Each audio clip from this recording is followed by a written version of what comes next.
Hi friends, ಪೃಥ್ವಿ ಜಾಬ್ಸ್ಗೆ ಸ್ವಾಗತ. Friends, ಒಂದು ಹೊಸ ಉದ್ಯೋಗ ಮಾಹಿತಿ ಬಂದಿದೆ. ಕರ್ನಾಟಕ ಸರ್ಕಾರದ ಕೃಷಿ ಇಲಾಖೆಯಿಂದ ರೈತ ಸಂಪರ್ಕ ಕೇಂದ್ರಗಳಲ್ಲಿ ಹುದ್ದೆಗಳನ್ನು ಅರ್ಜಿ ಕರೆದಿದ್ದಾರೆ. ಇಲ್ಲಿ ಯಾವ ಹುದ್ದೆಗಳು ಖಾಲಿವೆ ಮತ್ತು ಎಷ್ಟು ಹುದ್ದೆಗಳು ಖಾಲಿವೆ, ಯಾರು ಅಪ್ಲೈ ಮಾಡಬೇಕು, ಎಜುಕೇಷನ್ನು, ಸ್ಯಾಲ್ರಿ ಹಾಗೂ ಅಪ್ಲೈ ಮಾಡೋದು ಹೇಗೆ ಹಾಗೂ ವಯೋಮಿತಿ, ಅರ್ಜಿ ಶುಲ್ಕ, ಸ್ಯಾಲ್ರಿ ನಿಮಗೆ ಈ ವಿಡಿಯೋದಲ್ಲಿ ಎಲ್ಲವೂ ಸಂಪೂರ್ಣ ಹೇಳ್ತೀನಿ. ಇದು ನೇಮಕಾತಿ ಯಾವ ರೀತಿ ಇದೆ, ಶಾರ್ಟ್ ಲಿಸ್ಟ್ ಇದೆ, ನೇಮಕಾತಿ ನೇರ ನೇಮಕಾತಿ ಇರುತ್ತದೆ, ವಿದ್ಯಾರ್ಥಿ ವಯೋಮಿತಿ ಎಲ್ಲವನ್ನು ಸಂಪೂರ್ಣ ಹೇಳ್ತೀನಿ. ವಿಡಿಯೋನ ಎಲ್ಲೂ ಸ್ಕಿಪ್ ಮಾಡದೆ ಕೊನೆ ತನಕ ನೋಡಿ. ಹಾಗೆ ಮಾಹಿತಿ ಇಷ್ಟ ಆದರೆ ಲೈಕ್ ಮಾಡಿ ಮತ್ತು ಶೇರ್ ಮಾಡಿ, ನಿಮ್ಮ ಅನಿಸಿಕೆಯನ್ನು ಕಮೆಂಟ್ ಮಾಡಿ. ಹಾಗೆ ಹೊಸಬರು ನಮ್ಮ ಚಾನಲ್ನ ಸಬ್ಸ್ಕ್ರೈಬ್ ಮಾಡ್ಕೊಳ್ಳಿ. ಓಕೆ ಫ್ರೆಂಡ್ಸ್, ನೇರ ವಿಷಯಕ್ಕೆ ಹೋಗೋಣ. ನೋಡಿ ಫ್ರೆಂಡ್ಸ್, ಇದು ಯಾದಗಿರಿ ಜಿಲ್ಲೆಯಲ್ಲಿ ಇರ್ತಕ್ಕಂಥ ಕೃಷಿ ಇಲಾಖೆಯ ನೇಮಕಾತಿ ಆಗಿದೆ. ಇಲ್ಲಿರ್ತಕ್ಕಂಥ ಹುದ್ದೆಗಳಾಗಿವೆ. ಇಲ್ಲಿ ನೋಟಿಫಿಕೇಶನ್ ಬಂದಿದ್ದು ಏನಿದೆ ಅಂದರೆ, ಇಲ್ಲಿ ಜಾಹೀರಾತನ್ನು ಕೊಟ್ಟಿದ್ದಾರೆ. ಇಲ್ಲಿ ನೇಮಕಾತಿ ಜಾಹೀರಾತು ಕೊಟ್ಟಿದ್ದಾರೆ. ಕೃಷಿ ಇಲಾಖೆ ಯಾದಗಿರಿ ಆತ್ಮ ಯೋಜನೆಯಡಿ ರೈತ ಸಂಪರ್ಕ ಕೇಂದ್ರ ಕೊಂಕಲ್ ಹೋಬಳಿ ಕೆಳಕಂಡ ತಾತ್ಕಾಲಿಕ ಹುದ್ದೆಗಳಿಗೆ ನೇರ ಗುತ್ತಿಗೆ ಆಧಾರದ ಮೇಲೆ ಸಹಾಯಕ ತಾಂತ್ರಿಕ ವ್ಯವಸ್ಥಾಪಕ ಅಂದರೆ ATM ಹುದ್ದೆಗಳಾಗಿವೆ ನೇಮಿಸಿಕೊಳ್ಳಲು ಅರ್ಜಿ ಕರೆಯಲಾಗಿದೆ. ಹುದ್ದೆಗಳ ವಿವರ, ವಿದ್ಯಾರ್ಹತೆ, ಕಾರ್ಯಾನುಭವ ವಿವರಗಳನ್ನು ಈ ಕೆಳಕಂಡ ಇನ್ನರಲ್ಲಿ ಕೊಟ್ಟಿದ್ದಾರೆ. ಇಲ್ಲಿ ಮೊದಲನೇದಾಗಿ ಕ್ರಮ ಸಂಖ್ಯೆ ಕೊಟ್ಟಿದ್ದಾರೆ, ಹುದ್ದೆ ಹೆಸರು, ಹುದ್ದೆಗಳ ಸಂಖ್ಯೆ, ವಿದ್ಯಾರ್ಥಿ ಮತ್ತು ಅನುಭವ ಕೊಟ್ಟಿದ್ದಾರೆ. ಇಲ್ಲಿ ಹುದ್ದೆಗಳ ಹೆಸರು ಬಂದ್ಬಿಟ್ಟು ಸಹಾಯಕ ತಾಂತ್ರಿಕ ವ್ಯವಸ್ಥಾಪಕ ಹುದ್ದೆಗಳಾಗಿವೆ, ATM ಹುದ್ದೆಗಳಾಗಿವೆ. ಹುದ್ದೆ ಒಂದು ಹುದ್ದೆ ಖಾಲಿ ಇರುತ್ತದೆ. ಅಭ್ಯರ್ಥಿಯು ಕಡ್ಡಾಯವಾಗಿ ಕೃಷಿ ಮತ್ತು ಕೃಷಿ ಸಂಬಂಧಿಸಿದ ವಿಷಯಗಳಲ್ಲಿ BSc ಕೃಷಿ, MSc ಕೃಷಿಯನ್ನು ಪಾಸಾಗಿರುವಂತ ಕೊಟ್ಟಿದ್ದಾರೆ.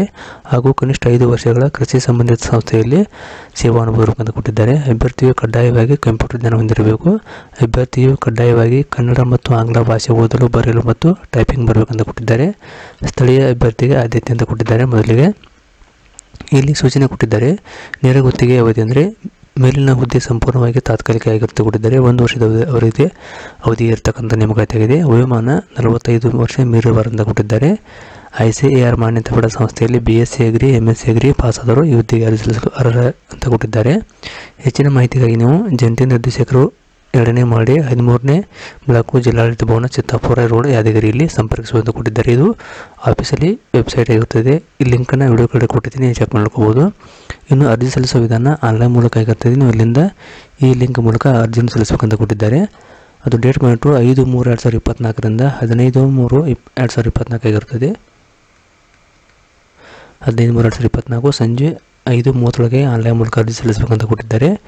ಇನ್ನು ಇಲ್ಲಿ ಕಿರುಪಟ್ಟಿ ಅಂತ ಕೊಟ್ಟಿದ್ದಾರೆ. ಶಾರ್ಟ್ ಲಿಸ್ಟ್ ಮೂಲಕ ಅವರುಗಳಿಗೆ ಮಾತ್ರ ದೂರವಾಣಿ ಮುಖಾಂತರ ತಿಳಿಸಲು ಕೊಟ್ಟಿದ್ದಾರೆ.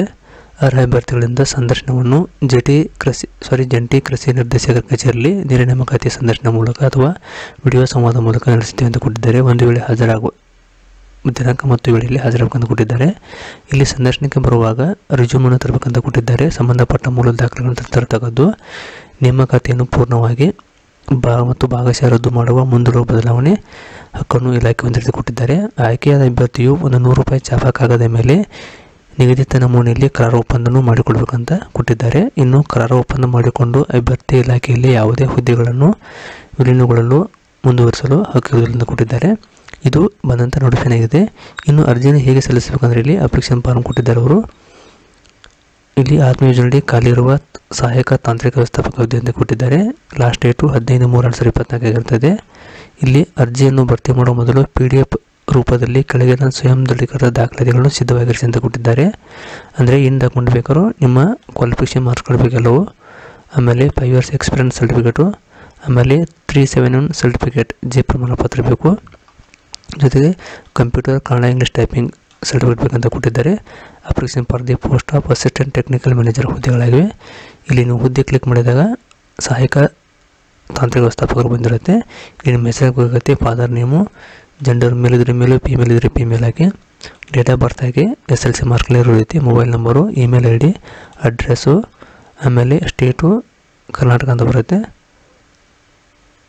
ಕರ್ನಾಟಕ ತಗೊಳ್ಳಿ. ಆಮೇಲೆ ನಿಮ್ಮ ಜಿಲ್ಲೆಯನ್ನು ಆಯ್ಕೆ ಮಾಡಿ, ಯಾವ ಜಿಲ್ಲೆ ಇರುತ್ತೆ ಆ ಜಿಲ್ಲೆ ಆಯ್ಕೆ ಮಾಡಿ. ಆಮೇಲೆ ನಿಮ್ಮ ತಾಲೂಕನ್ನು ಆಯ್ಕೆ ಮಾಡಿ.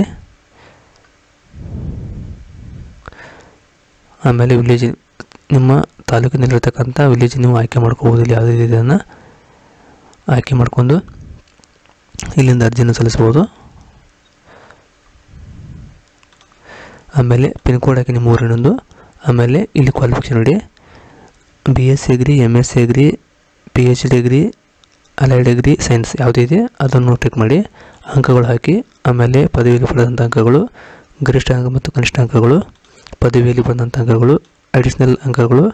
ಆಮೇಲೆ ಎಕ್ಸ್ಪೀರಿಯನ್ಸ್ ಇದರಲ್ಲಿ ಎಲ್ಲಿಂದ ಎಲ್ಲಿವರೆಗೆ ಮಾಡಿದ್ದೀರ ಅದನ್ನ ಹಾಕಿ, ಯಾವುದಂತ ಬಗ್ಗೆ ಡೀಟೇಲ್ಸ್ ಹಾಕಬೇಕಾಗುತ್ತೆ.